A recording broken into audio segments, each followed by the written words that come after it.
Okay, so let's get started. So I'm sorry that last time I had to quit somewhat early, but I hope I'll be able to cover everything in this paper today. So I'll not recall the notation. It's standard notation. For example, whenever you see this E, it's sort of the ramification index is behind the scenes. P is a prime number and E is prime to P. So here we are taking N to be a multiple of the LCM of P minus 1 and E. So N, of course, is a multiple of E, and I'm writing it as D times E. Then I'm looking at the FPG module, which is the direct sum of all these things. Now, what are these things? So for that, I recalled what LR is. So LR was, is it here or somewhat earlier? Yeah, here it is. It's here somewhat earlier. So this is LR. It is as a K space. It's a KG module, right? So as a K space, it is just L. But the action of G, it's a KG module, so you have to give an action of G. And G acts on L, sigma, and well, this G is generated by two things, sigma and a subgroup T, right? So the action of sigma is given by this. That's the usual action of the Galois group of L over K, right? Because K has Q elements. And then an element of T acts as if through this character, not the character theta, but the character theta to the power R. This theta, of course, is a map from theta is a map from T to L star. So I can make T X on a one-dimensional or any dimensional vector space over L through this character L, over theta, excuse me. And then there are these powers of theta. So when the power is R, this space is going to be called LR. It's the KG module. Sorry? Is there a question? So that is what LR is. And then what is B to the I? So B to the I is the sequence of positive integers,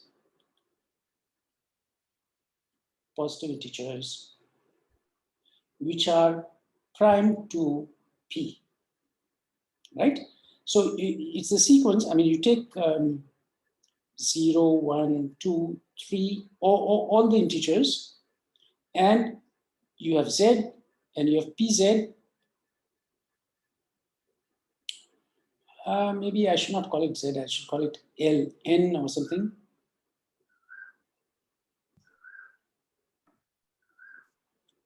You have N because I'm looking at positive integers, and we call this P times N. And this C, then you have the subset, which is a complement of this multiples of P. And the elements of this are B1, B2, B3, and so on, right? And there's an explicit formula. There's an explicit formula for these BIs, which I'd given earlier. So what is the statement now? So I'm saying take any multiple of the LCM of P minus 1 and E, and take the direct sum of the KG modules LBI where I goes from 1 to n. The claim is that this module M is isomorphic to kg to the power d, d being this exponent here. I mean this. And what is the proof of this statement? So you see, what we have to show is that these FPG modules, this one here and this one here, they are isomorphic as FPG modules. That's what we have to show. Now, one of the things that you can do in order to show that they are isomorphic over FPG is to tensor with LG and show that the LG modules are isomorphic. This is a bit like showing that if you have two vector spaces V1 and V2 over R, and you want to know whether they are isomorphic, then you can tensor with C. You get V1 tensored over R with C and V2 tensored over R with C. And if they are C isomorphic, then V1 is R isomorphic to V2. Okay, so this is something that you must be familiar with. If you have two vector spaces over R, and if they become isomorphic when you tensor them with C, then they are already isomorphic over R. Sir, Okay. we can also generalize this result on field and there's the field. Am I right? That's right. That's right. Okay, Yes. sir. So if you have four vector spaces, this is easy to see because, so suppose you have a field K and you have an extension L and you have two vector spaces V1, V2 over K, then you get two vector spaces over L, namely V1 tensored over K with L and V2 tensored over K with L. If these two are isomorphic, then of course these two have to be isomorphic to begin with. The converse is obvious. I mean, if V1 and V2 are isomorphic, then their tensor product over K with L is also going to be isomorphic. They are also going to be isomorphic. There is the converse, which is not so obvious, and it is true. And it's something which is called, it has a name, it's called Galois descent. And this is the simplest example of Galois descent. Okay, so here's a proof. In order to show that they are FPG isomorphic, I just need to show that they are LG isomorphic after I tested both of them with LG. So you just have to show that this and this are isomorphic. And here is a precise reference. I mean, maybe it's a reference to Bourbaki for this kind of Galois descent argument. So now, to show that these two are isomorphic, this is sort of, we know when LR is isomorphic to LS. This here it is, LR is isomorphic to LS if and only if these characters are in the same phi orbit. So you have to use this criterion, and most importantly, you have to use this numerical lemma. This is the statement, this numerical lemma is this first lemma over here, number 5. It's a fact of nature. It's something about integers, and you just need to check it. So you get this statement in this case, okay? And all this was, one of the corollaries of this is number 15, which says that this LR as an FPG module or KG module is a projective module.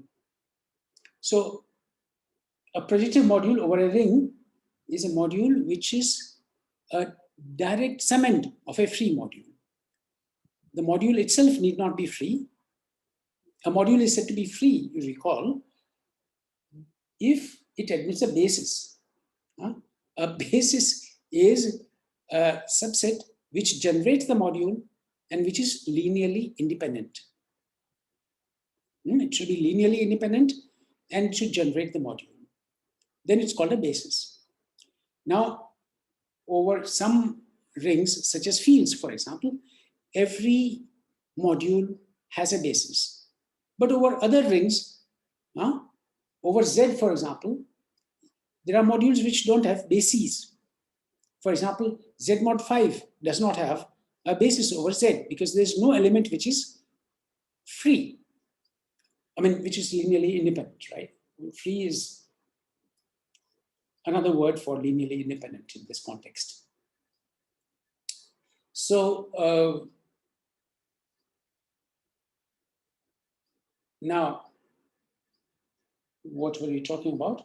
Yeah, we were saying, we were trying to define what a projective module is.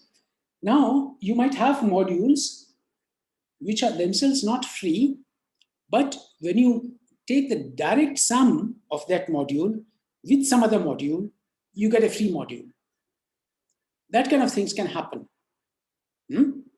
This is not, I'm sure you can come up with examples, but so of course, free modules themselves are projective because you just need to take the direct sum with a zero module in order to show it. I mean, every module is a direct sum of itself. So every free module is projective. It's not so easy to give examples of modules which are projective but not free, but there are many of them. There are many such examples. So now how do we get this corollary that this LR is a projective module over KG? Because this LR is a direct summand of this free module. Here we have shown that these are direct summands. If I take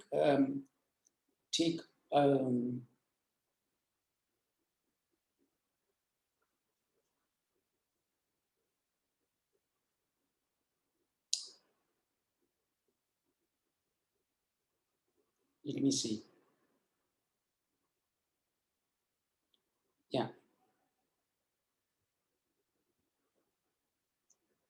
What is 10? Yes. Yeah, so here we had seen all these LIs. If I take the direct sum of all these LIs, I get this free module of rank 1, and therefore these LIs are their projective modules. Okay. Now, finally, this number 16 is the important thing for which all this work has been done, essentially. So you continue to take n to be a multiple of the LCM of p minus 1 and e, and your n is write it as d times e. Now suppose you have an FPG module, m, and this module comes with a filtration. So m is equal to m1, which contains m2, which contains m3 and so on, which contains mn, which contains mn plus 1, and that mn plus 1 is trivial. So starting from the whole module, you arrive at the zero module by a sequence of submodules. Of course, each one by a decreasing sequence of submodules. And the hypothesis is that these successive quotients are isomorphic to L b to the I. So mi modulo mi plus 1 is L b to the I for every I. Then this m is isomorphic to, this is isomorphic to kg to the power d, where of course this d is this d here.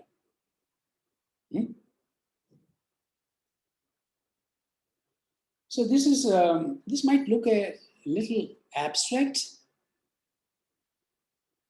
but this is exactly what we will need in order to determine the Galois module structure that we are interested in.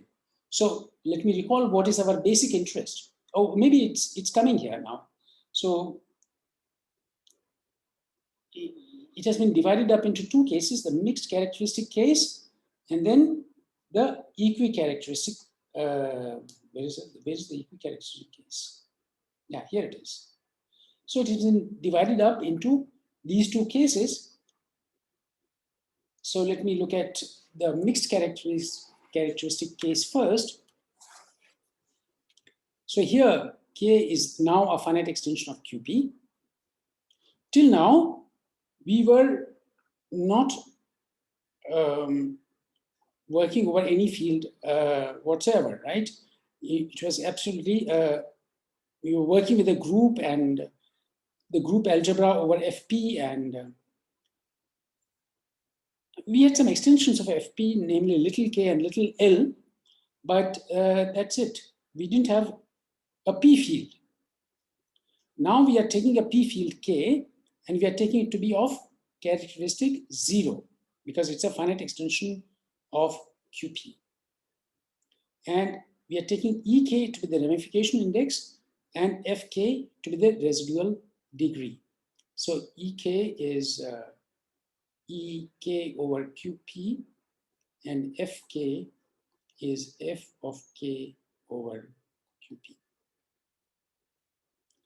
Then we have a finite extension of this K, and L is that extension. And what is the hypothesis? That it's a tamely ramified Galois extension of ramification index E and residual degree F. So E is equal to E L over K and F is equal to F L over K, and it's tame, so E is congruent to 0, not congruent to 0 mod P. E is prime to P, it's not divisible by P. Then you have L naught, so so you have the maximal unramified extension of K in L, that's L naught, and sigma is this Galois group here. Sigma is this Galois group, and T is this Galois group here. T is the Galois group of L over K naught. And G is the whole Galois group. This is G. So we have this exact sequence. 1 going to T, going to G, going to sigma. There should be, this is surjective, right? I mean, this is missing. Now, so I'm just still telling you what the hypotheses are. So this is, by hypothesis, L is a tamely ramified extension of K, Galois extension. Oh, wait a moment. This meaning, I don't want you to confuse you. G is not, it has nothing to do with QP. G is the Galois group of, K. Just a moment. Here, L over K. Yes. Yes, sir. What is the question? No, sir. I am saying that G is Galois group of L over K. That's right. That's right. It has nothing to do with QP. That's right. And now there's a further hypothesis, which is that L is split over K. And now what that means is that this exact sequence has a section. So there are many equivalent ways. Split means so this one going to T, going to G, going to sigma, going to 1 has a section. That's one thing. Or another way of putting it is that maybe L is equal to L naught, and you extract Eth root of some uniformizer of K. Normally, this, what is this T? T is a cyclic group, right? where does it follow that T is a cyclic group? Because it's a totally ramified Galois, not totally, but tamely ramified Galois extension. So it's T is cyclic. And because recall that if a P field has an abelian or cyclic tamely ramified extension of degree E, totally ramified but tamely ramified extension of degree E, that's what this T is, then this L0 should contain a primitive Eth root of unity. And to say that this sequence or this G is split is the same as saying that L can be obtained from L0 by joining the Eth root of a uniformizer of K. If you don't assume this is split, then you can write L as L0 adjoin an Eth root of some uniformizer of L0. That's the thing in general. But when you require it to be split, it means that you can choose this uniformizer of L0 to be something in K, right? Every uniformizer of K is, of course, a uniformizer of L0 because L0 over K is unramified. But the converse, of course, is not true. There are uniformizers of L0 which are not in K. So they cannot be uniformizers of K. If they are in K, then of course they are uniformizers of K. Fine. So these are the hypotheses. Our K field, P field K is a finite extension of QP. And then L is a finite tamely ramified split Galois extension of K. Okay. Then you have the residue fields little k and little l. I mean, when this paper was written, I had not standardized the notation. So in the standard notation, which is now standard with us, I'll write little k as k sub l and little l as k sub l. So these are the residue fields of k and l. And one can identify sigma, of course, with the Galois group of this. And this Galois group here has the generator little sigma, which sends x to the power q, where q, of course, is p to the power. Q is the number of elements in little k, and that's p to the power fk, right? Here it is, fk.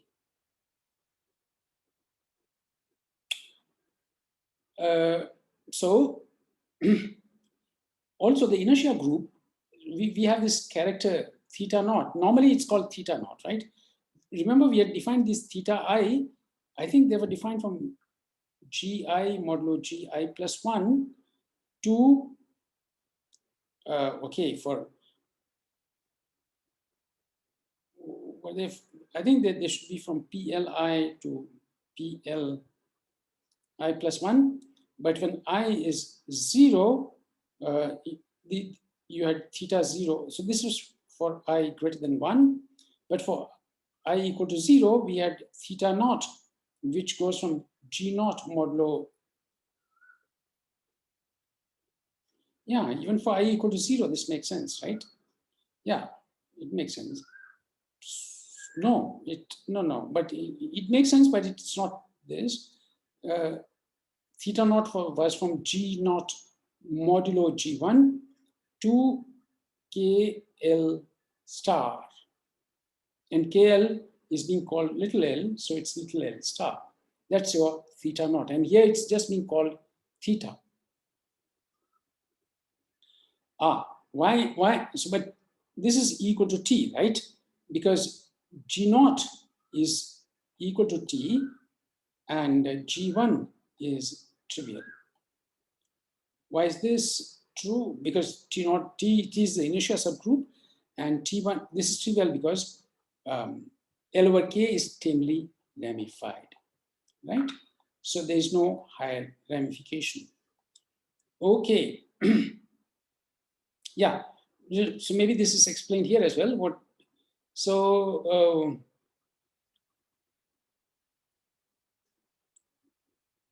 So theta, it tells you where theta comes from.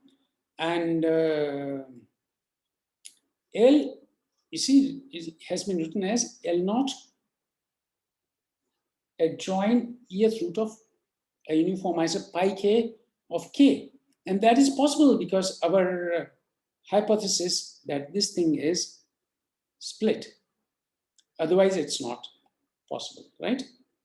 Okay, so that's the thing which is given to you. Now, another hypothesis is that the p torsion of L star has order p, which means that it contains, that L contains a primitive pth root of unity. And as I said, if you take L over k to be any finite tame extension, then there is L prime L k, where L prime has all these properties, namely it's finite, it's tame, it's Galois, it's split, and it contains a pth root of unity. So that's kind of obvious.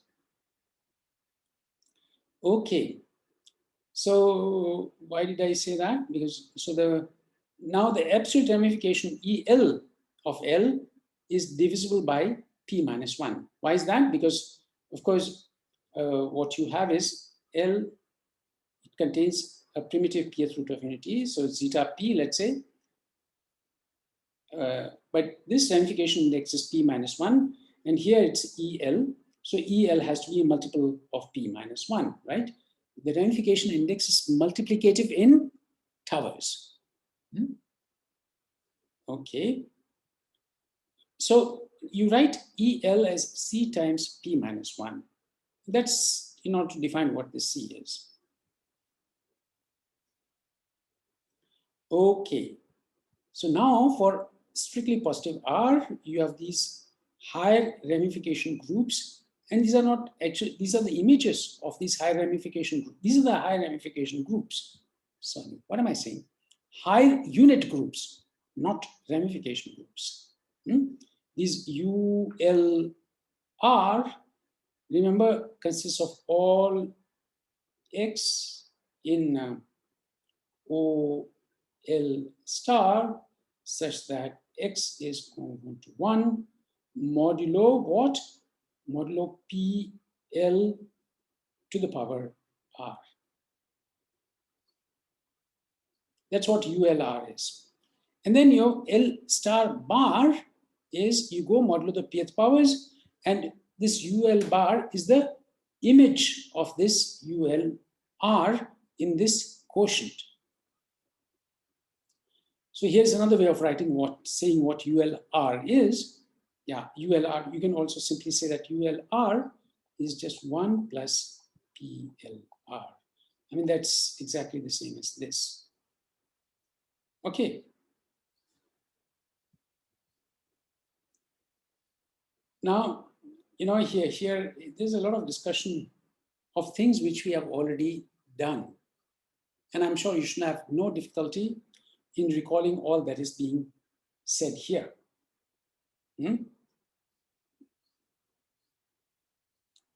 Okay, let me go through it quickly. So first of all, this and the image of OK star and U1, UL1, they are the same because this, wait a moment. Here it's not K, of course. Here it is L. It has to be L. So this is something that, there's another typo here. Here, there is a typo, right? Yeah. So it's not OK. No, this is here. It's OL star. It's the UL1 bar is the same as the image of OL star. That's what I wanted to say here. So what we know is that for sufficiently large R, not just sufficiently large, for this precisely, this is the C which was defined here, this C here. And no, so you have to recall, what we did was, you take K to be any P field, EK, what is it? So let's take it to be of characteristic 0. There, and EK, take it to be the absolute ramification index, right? Then we had seen that, then we can look at K star modulo K star to the power P. It comes with this ramification, with this higher filtration by higher units, and we had determined this filtration.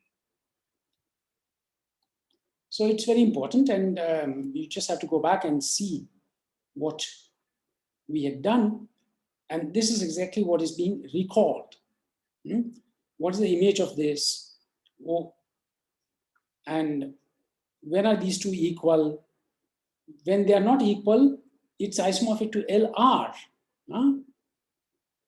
And so R, of course, when R is prime to P, when R is a multiple of P, you have this equality.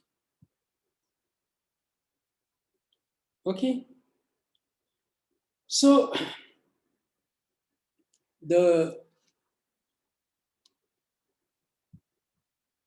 right.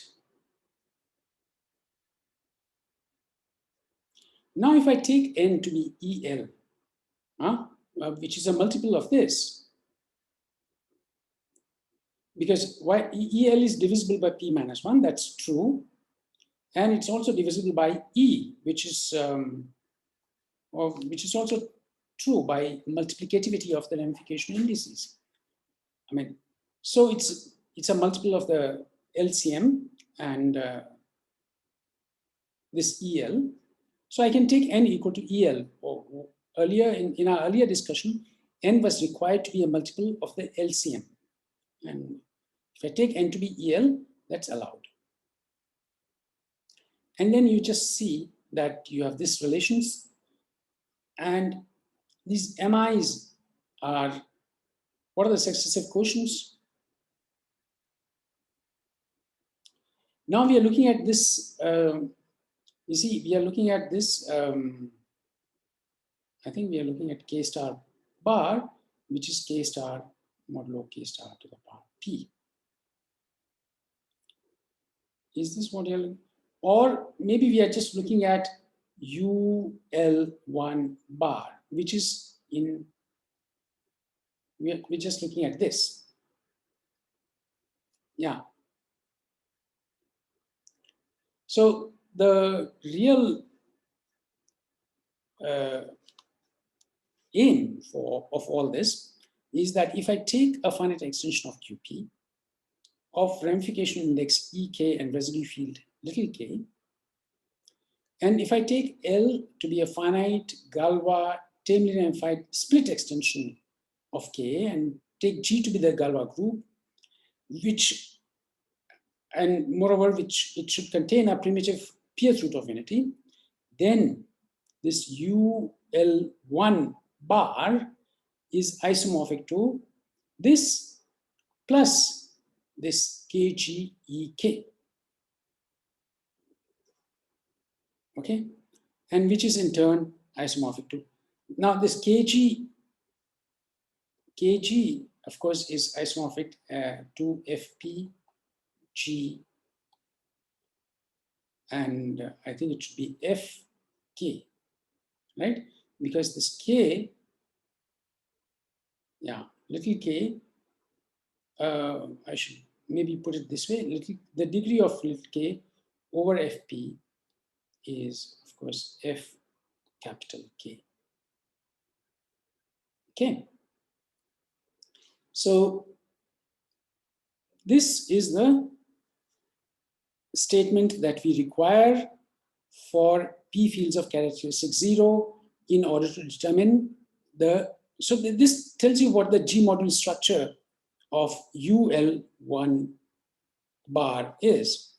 And then this K star bar is just going to be UL1 bar direct sum Z mod PZ, because you have this exact sequence. 1 goes to, what is it? UL1 bar, which goes to K star bar. And then you have the thing coming from the valuation VK, and maybe I should put a bar here, Z mod PZ 1. And this has a section. So this K star bar, so I get this. Yeah.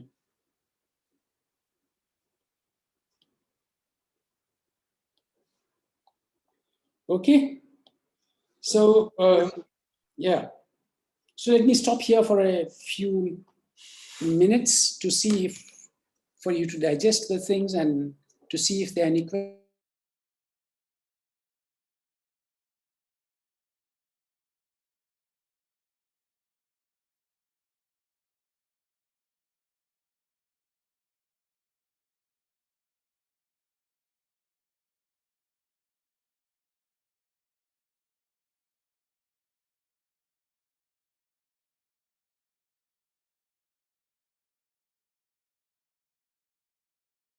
Okay. So this is what we did for P fields of characteristic 0. Now let's come to P fields of characteristic P. The rest of the notation remains the same. I mean, the name of the field is K, the residue field is little k, it has Q elements, and L is a finite Galois termly ramified split extension of K of ramification index E, which is of course prime to P. And the residual degree is F, so that Q to the F is this. Why? So what this means is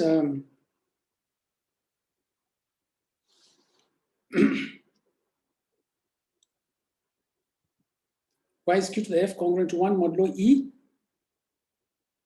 So you have to just go back and see what all this means, right?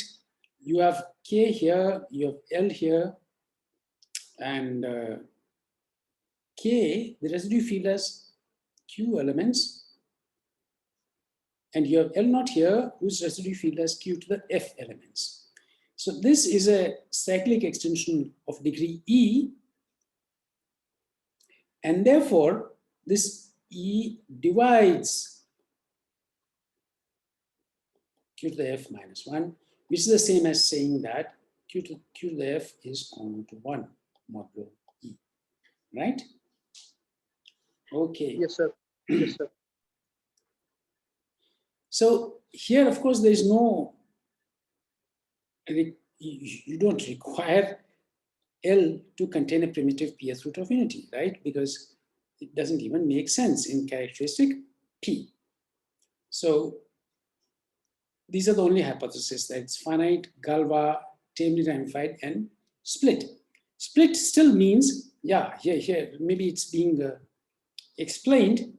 So first remark is that every finite termly ramified extension of K is containing such an L, which is not only finite and tame, but also Galois and split. That's one thing. And so concretely, what it means is that the residue field of little l of capital L is a finite extension of little k of degree F. And there's a uniformizer pi k of K such that K is equal to K power series pi K. I mean, that is normal for any, I mean, that's true for any P field. So if you have a P field K and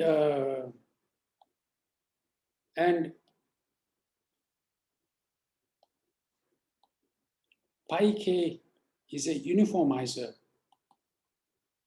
of K, then of course K is isomorphic to, you take the residue field and you take the power series field over the residue field in this indeterminate pi K.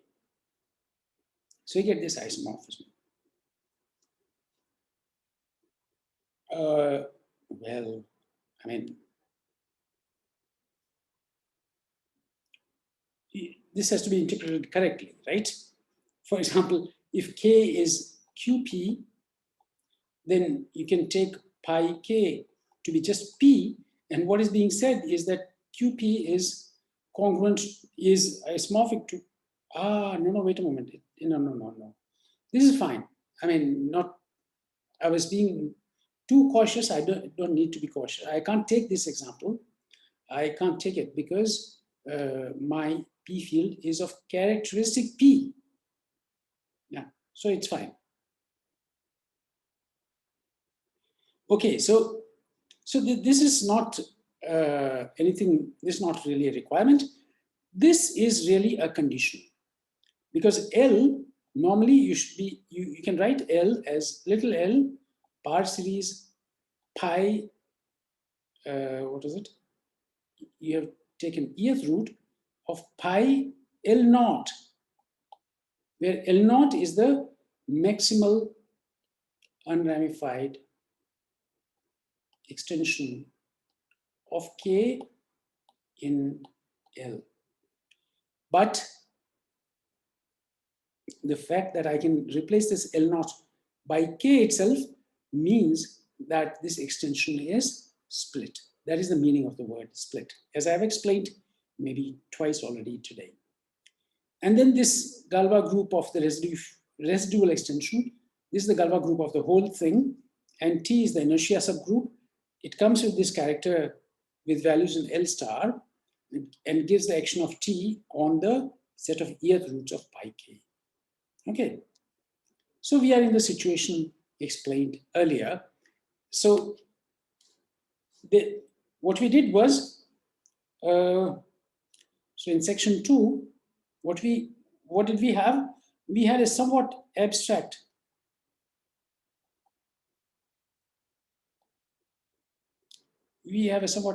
group G. Of course, it came with a subgroup T and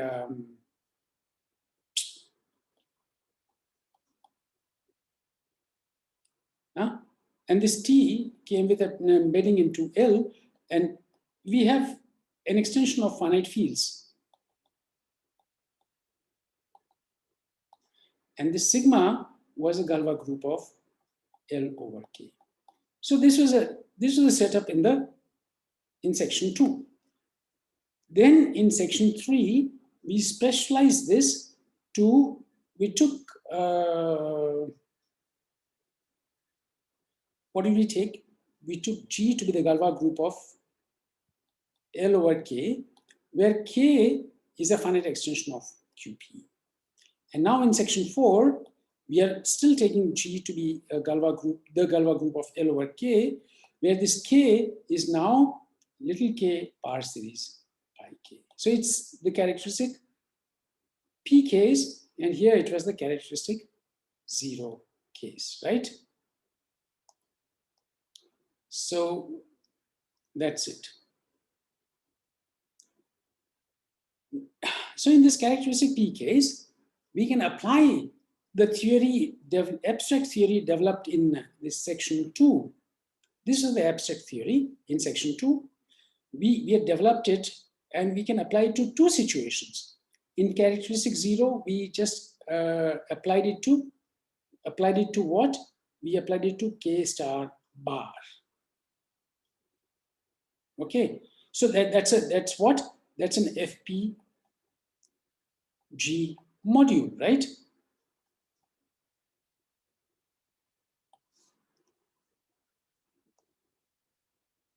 In the case of characteristic P, we get 2 FPG modules, not just one. 2 FPG modules. Namely, you have K star bar, which is, of course, K star modulo K star to the power P, but you also have K plus bar, which is K plus modulo P K plus, and this P is the Artin-Schreier map, x going to x to the P minus x. Okay, so Well. I've maybe ended up confusing you a little bit, because what I meant was not K, but L. Similarly here, where was it?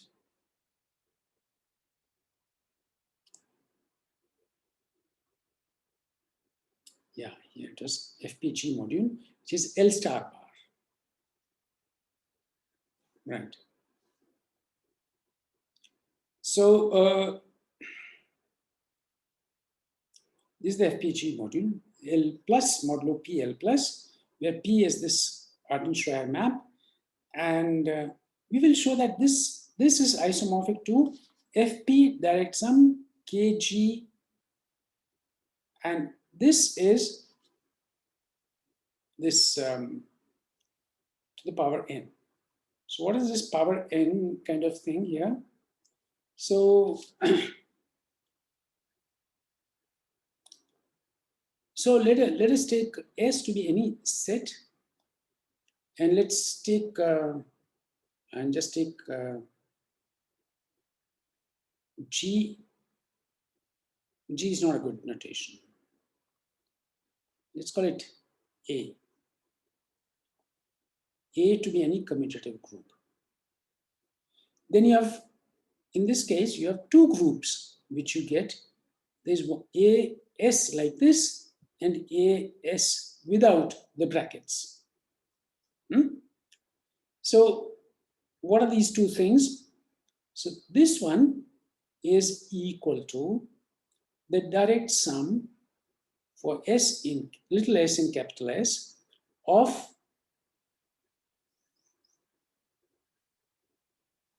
I could simply say A. Direct sum of copies of A, but indexed by this capital S. Whereas this thing here is not the direct sum, it's the direct product indexed by elements of capital S of the group A. So what happened?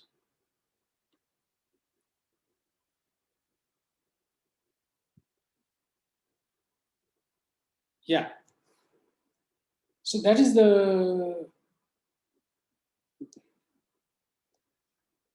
that's the notation here. That this L plus modulo PL plus is going to be isomorphic to FP plus KG to the power n. I mean, direct sum of KG is indexed by n. It's a direct sum. Then perhaps later we will also apply it to, yes, we are also applying it to not quite K star bar, but to the subgroup UL1 bar, right? This one here. And that will turn out to be isomorphic to the direct product. Recall meaning, notice that here we have FPG to the power n, and here we had FPG, it's not to the power n, it's bracket. So let me just clear that a little bit.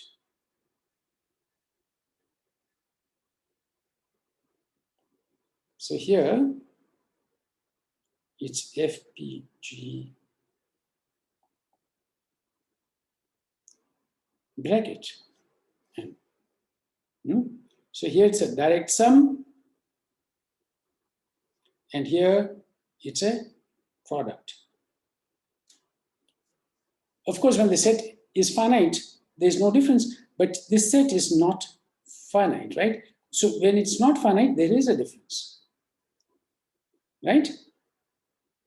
You know the difference? So I'll just recall that, this, for example, is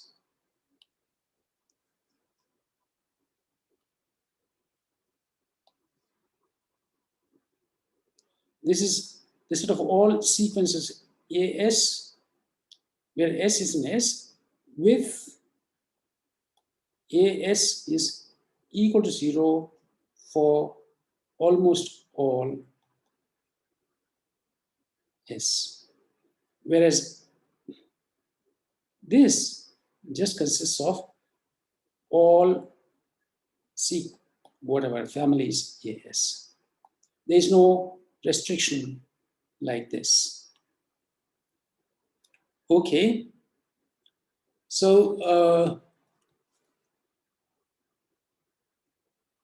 what happened? Why did they? How did I get this? So Sir, yes. Tell me yes. sir, in finite case, both will be in finite case, both set will be same now. Right, right. That's In true. finite case. Yes, Okay. yes, yes. That's right. When the set S is finite, then there is no difference. But when it's here, our set is N, the set of natural numbers, and that's not finite. So these two groups are really very different. Okay, good. Yes, sir. Yes, sir. Yeah. So now where was I?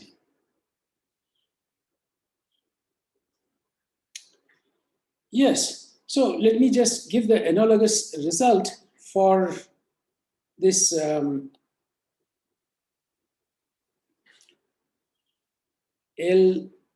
plus bar. So just recall that K is a P field of characteristic P.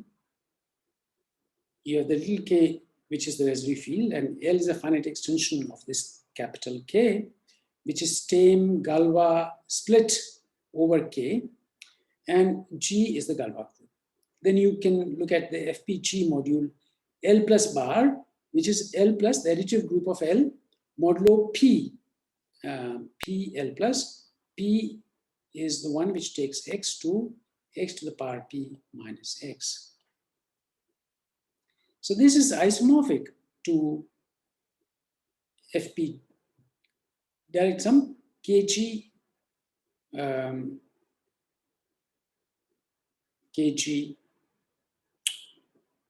to the power direct sum of copies of kg indexed by the elements of n. Okay, so this is to be contrasted with what did we have when k was a finite extension of qp, everything else being the same. Then L star bar was isomorphic to, so there was this L star P that's of order P. So here that role is being played by this FP. Direct sum K, G, and EK. There's this EK is the absolute ramification index. EK is the ramification index of K over QP when in this case. Let me just go back and check that this is exactly what, yeah, this is what we had here, right? It is a cyclic group of order P plus Kg to the power Ek. And here this Ek has been replaced by this. So it's as if Ek in this case, it's as if Ek here, which strictly speaking, Ek doesn't make sense because K is not a finite extension of QP, but it's as if Ek were plus infinity. Which makes sense because if you think of this Ek as Vk of P, then you can interpret that even for even if K is a P field of characteristic P, then of course this Vk of P is plus infinity. So in this case, you can argue that Ek is plus infinity. And that is the analogy. I mean, this is exactly what is going on in the characteristic zero case, except that there Ek is finite and here it's infinite. That's the only difference. Okay, so that was only one of the things that you can do in characteristic P. The other thing is, what about the multiplicative module UL1 bar? That's also an FPG module. And okay, so we had seen some of the things about this. These are the things which we had already discussed about this. Now, if I take n to be a multiple of these LCM P minus 1 and E and so on, just as before, what I'll get is the structure of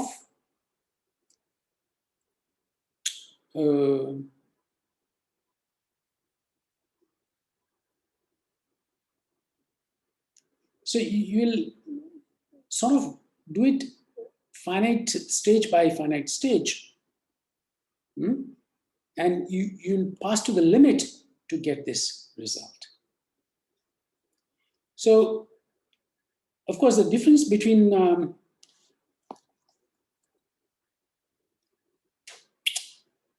when the characteristic of k is 0, then you have k star bar, it contains u1 or, okay, you're looking at L. So let me call it L star bar. You have L star bar, and this contains UL1 bar, and so on. But this, at some stage, it terminates, right? But if characteristic K is equal to P, then you have L star bar, you have UL1 bar, and whatever R bar. This is not 0 for any R. This continues, this filtration is not finite. So what you do is you just consider it up to this point, then you consider it up to this point, and up to this point, then up to this point, and so on. And then you take the limit. And when you take the limit, you'll get this, right? So Yes, sir. it's a bit like saying, so suppose, let me take a simple example. So suppose I have A cross A. A is some commutative group. Then you have A2 going to A. Let's take the last projection, then A3 going to A2. So this sends X1, X2, X3, or let me call them X3, X2, X1. This goes to X2, X1. You have this. So, and if you take the limit of this projective system, what you're going to get is AN. Okay? So, that's what is going on here. So now I've finished the things which we need in order to classify these primitive extensions of degree p to the n. But because we have done all this work, there's some extra results which we can derive. So let me briefly discuss them. I'll not, so I'll skip this, but let me just discuss this last statement. And of course, in order to discuss this last thing, I need this earlier thing here. So I don't know what to do.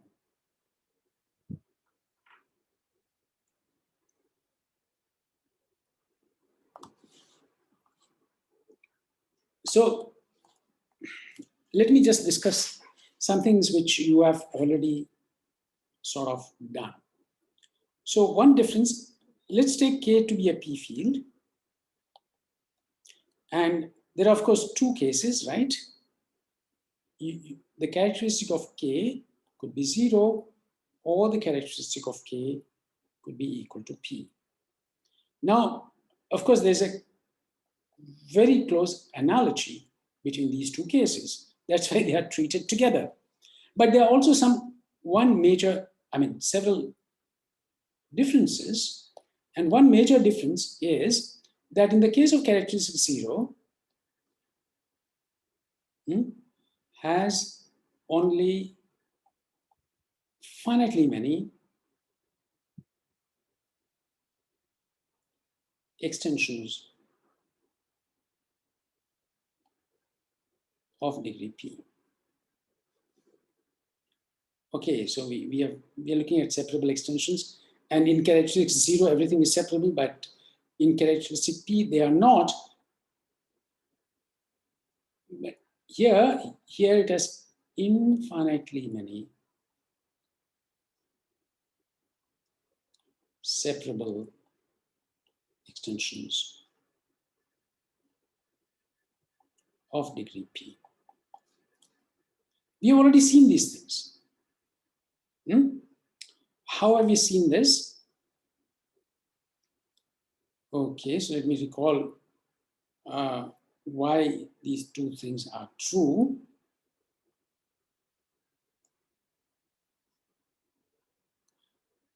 So these two things are true because, let me first recall the characteristic K equal to 0 case. Then we have seen that separable extensions of degree P, they are in bijection with, did I call them G stable or delta stable FP lines so the field is called K, and they are delta stable FP lines in L star modulo L star to the power P, right? Where this L was what? K to which you adjoin the P minus 1th roots of everything in K star. But this is a finite or finite dimensional FP space. So there are only finitely many delta stable lines, and therefore this set is finite. That's a proof.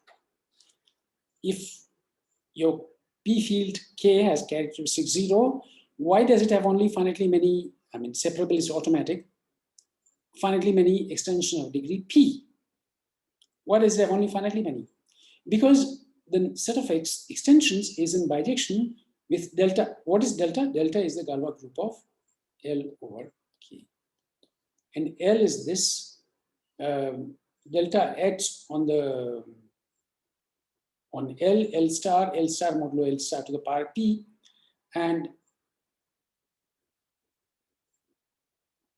that's a finite dimensional FP space, this L star modulo L star to the power P. So there are only finitely many delta stable FP lines, and therefore this set is finite. But what happens if the characteristic of K is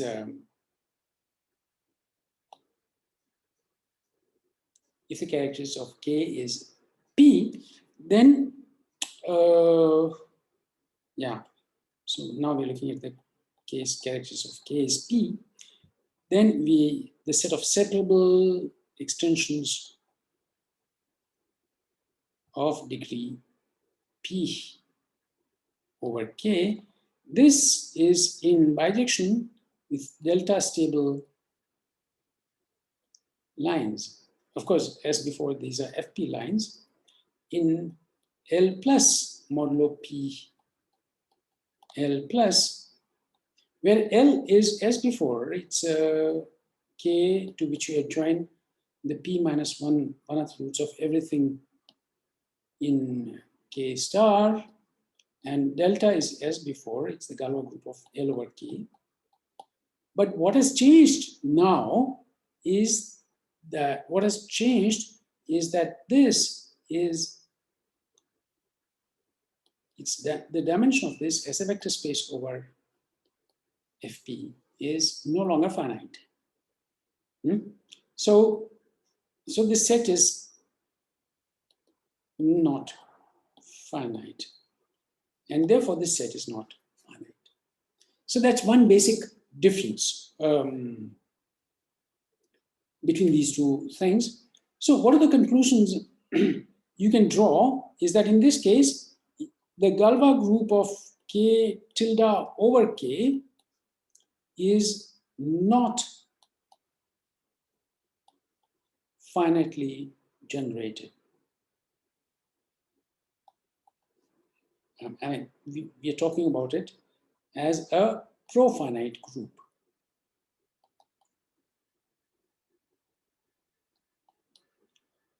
Okay, because if the absolute Galois group of some field is finitely generated as a profinite group, then that field has only finitely many extensions in any given degree. That's something which follows easily by standard Galois theory.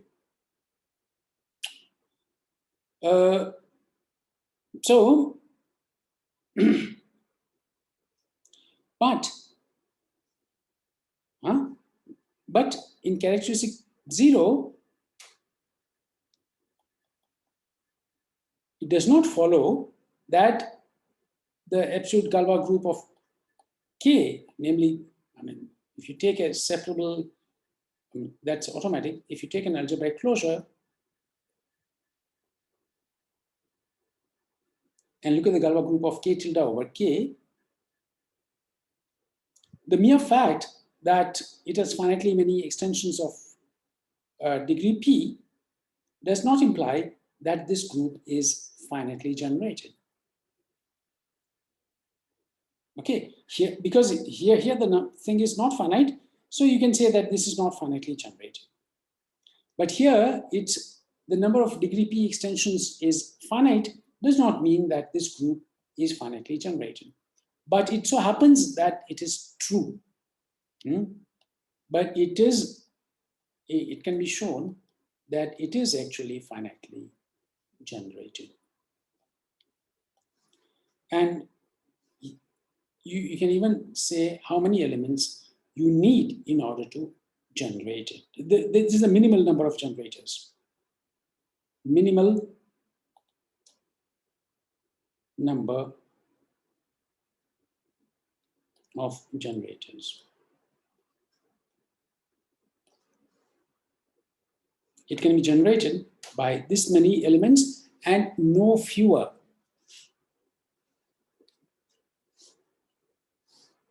And that is what is proved in this last thing. But for that, you also need a little bit of what goes here. And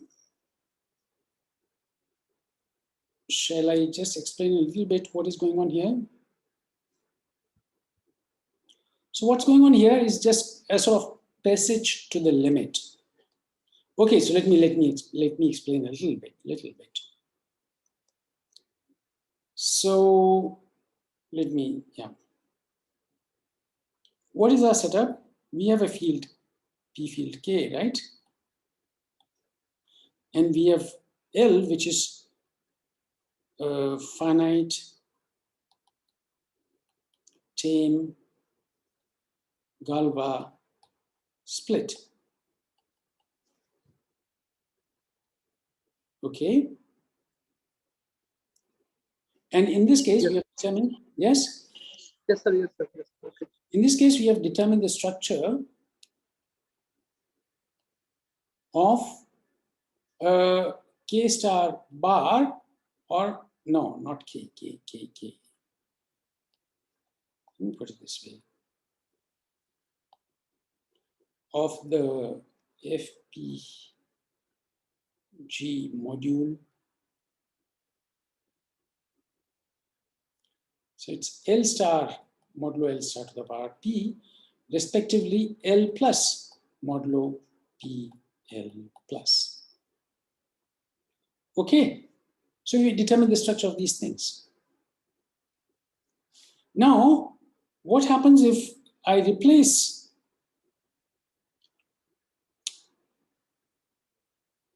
so in a sense I allow G to grow bigger and bigger. So what does that mean? That means, that means after all this V is contained in, yeah.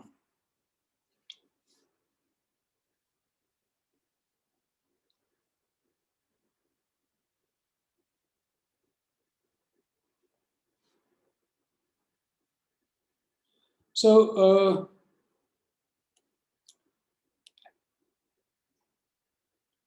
allow it to grow bigger and bigger and take the limit. That's what that's what is being done in this section. So of course, what will happen to L when you allow G to grow bigger and bigger and take the limit? Of course, then this L will get replaced by the maximal tamely ramified extension of K, right?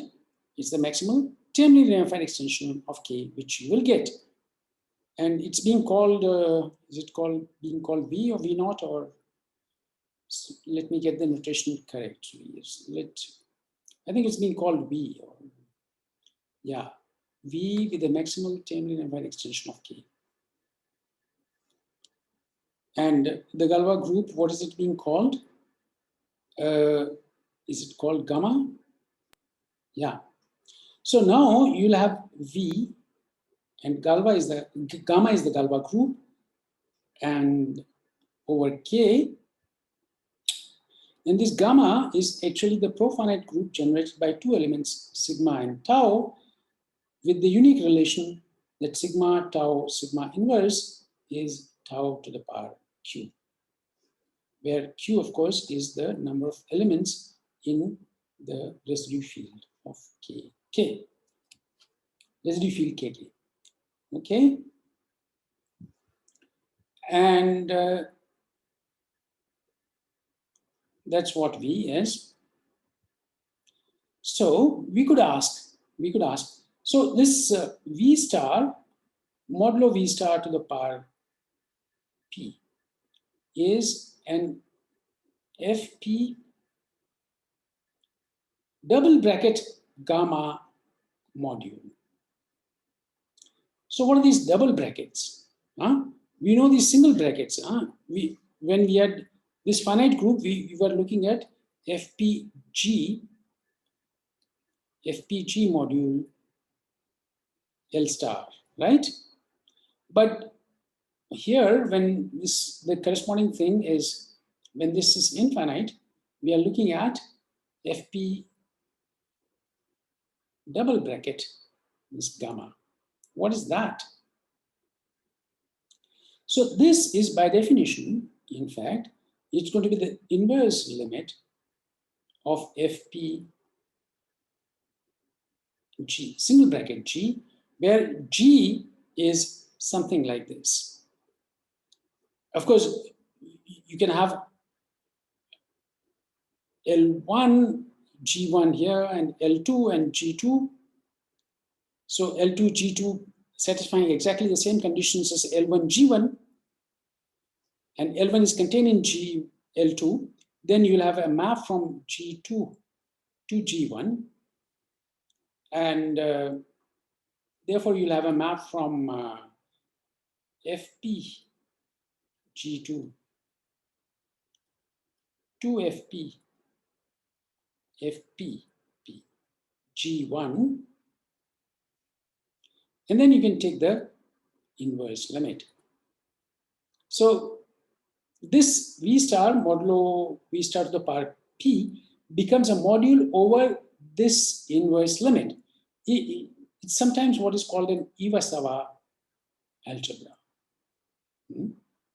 Iwasawa was perhaps the first one to look at this kind of inverse modules over these inverse limits. So V itself is the direct limit of it. Okay. You can choose a sequence ln's instead of just taking arbitrary sequences. Yeah, ln, you can take this ln, for example, and then gamma will be the inverse limit of these gamma n's. And what is V naught? V naught is that is perhaps is the maximal unramified extension of K. So, exactly. So now we can ask, what is the structure of, so you have OV is the ring of integers.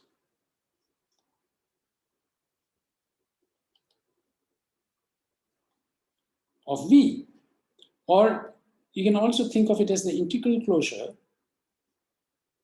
of OK in V. And that becomes an FP gamma module FP, over this Iwasawa algebra. Not only that, I mean, we are looking at the units and units modulo pth powers. That becomes a module over this Iwasawa algebra. And we are interested in finding out what its structure is. And the answer is that if you go to the limit, you get this as the answer. This must be in characteristic 0 because Ek. And the corresponding thing in characteristic P is when your K is, of course, this power series ring. Here, K is a finite extension of QP, and here it's a power series ring over this finite field. Here, also, still, you get this FP gamma module, but you get FP gamma module V plus bar as well.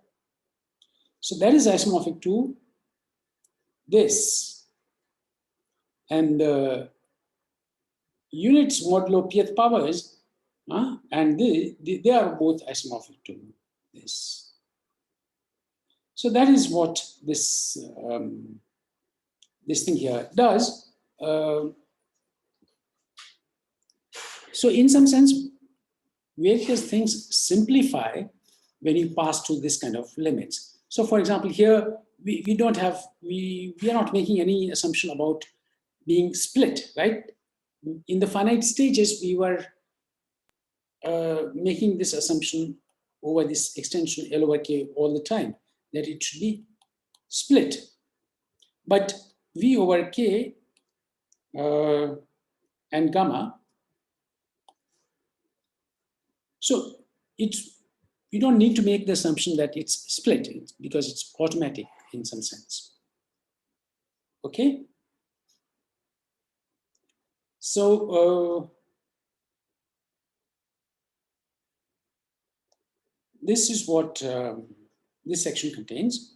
And the last one, it is an interesting Latin title, which you are invited to Google and find out the meaning of.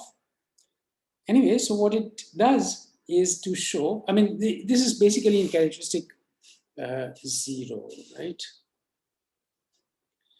So it says that if it is characteristic P, then this, the absolute Galois group cannot be finitely generated. Because, for example, it has infinitely many cyclic extensions of degree P. This is what I've discussed. The dimension of this is infinite.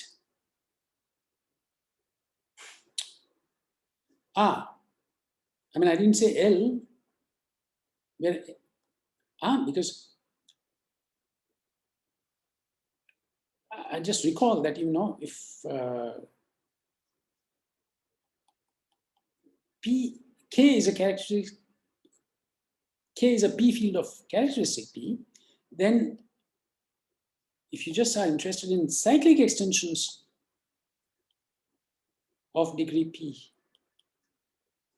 over k, then already that set is infinite because these are in bijection with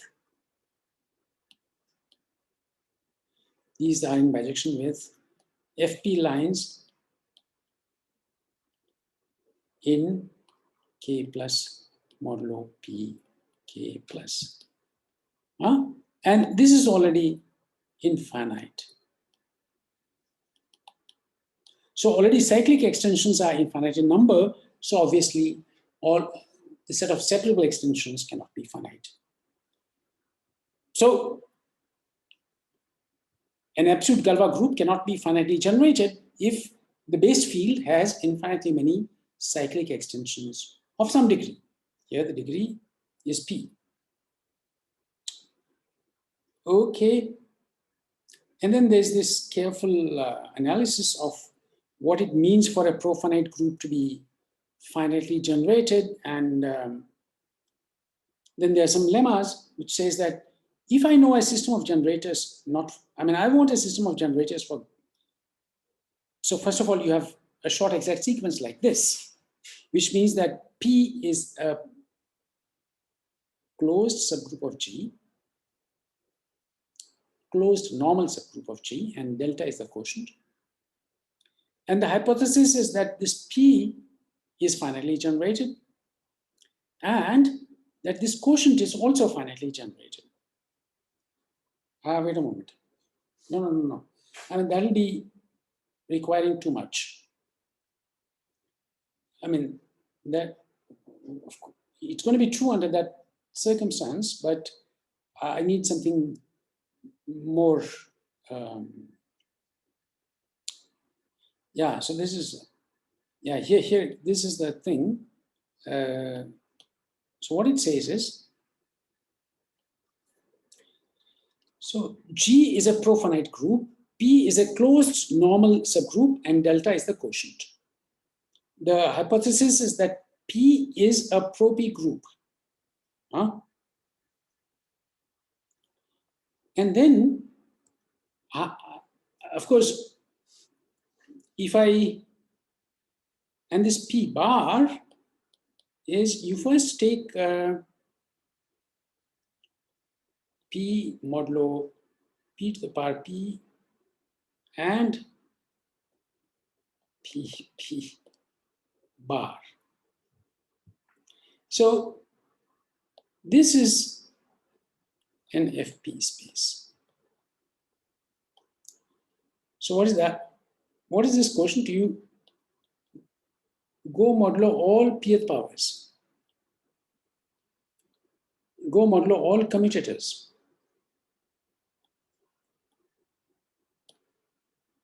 Or let me put it this way. Let's do it in two stages instead of just doing it at one go.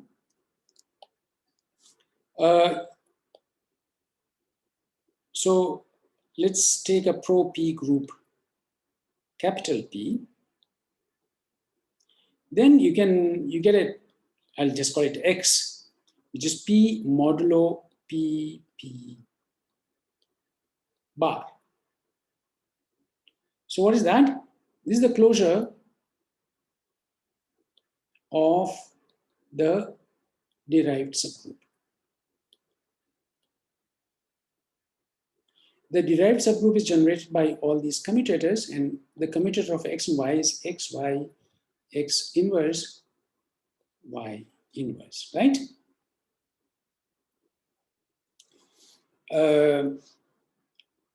So this X is, of course, commutative.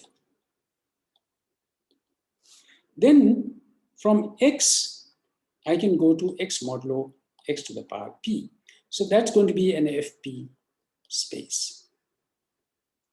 And that is this FP space which is being called P bar in this notation. So whenever I have a short exact sequence like this, where this is a closed normal subgroup and then delta is the quotient, delta will act on P bar. So I can view P bar as an FP delta module. Okay, Now, Yes, sir. the assertion is that if I have a finite subset which generates p bar, which generates p bar, and yeah, it's really p bar. And if I have a finite subset D, which generates this quotient delta, then their union will generate G.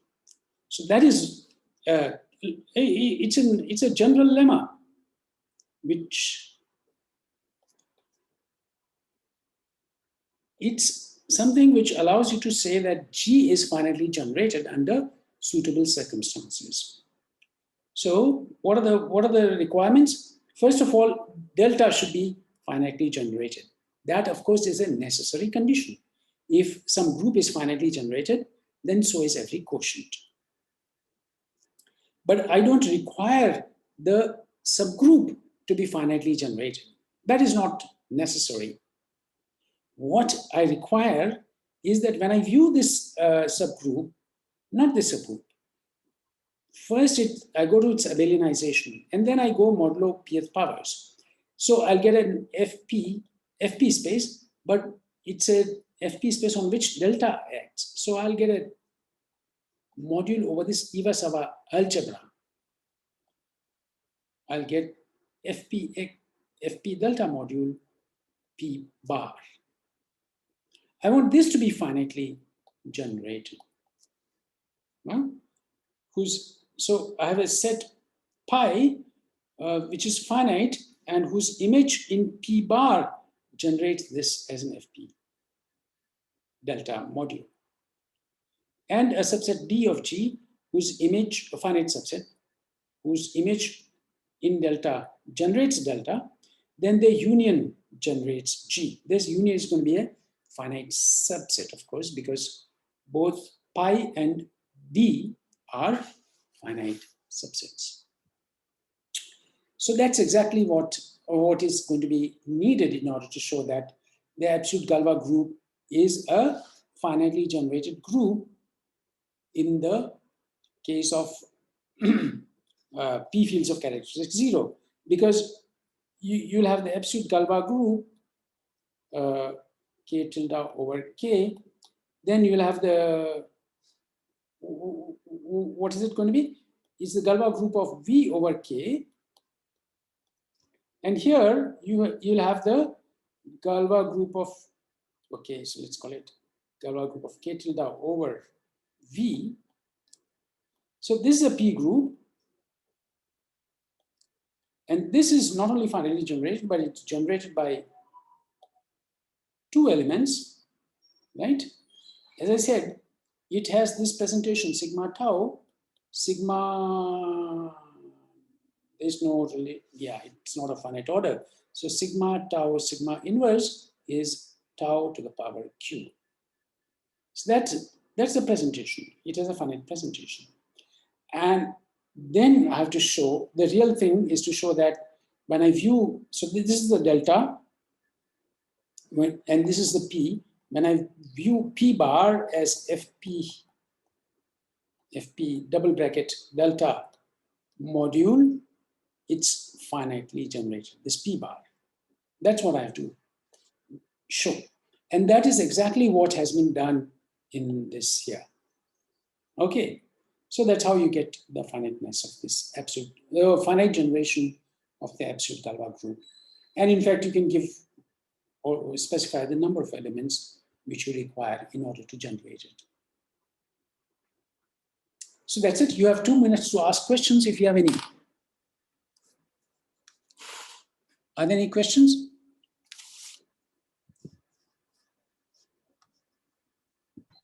No, sir. Okay. We will read the paper.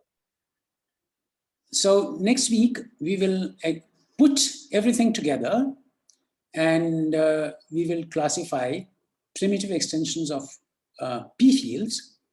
And that's going to be a very beautiful result and a very beautiful generalization of our parameterization of extensions of prime degree, which are automatically primitive, right? If it's of prime degree, then there can be no intermediate extensions. And the only prime which matters in this case is the prime P itself, which is the residual characteristic of your P field. Okay, so that's it. Let's meet next week. Before that, there's a tutorial on Friday, and see you all then. Okay.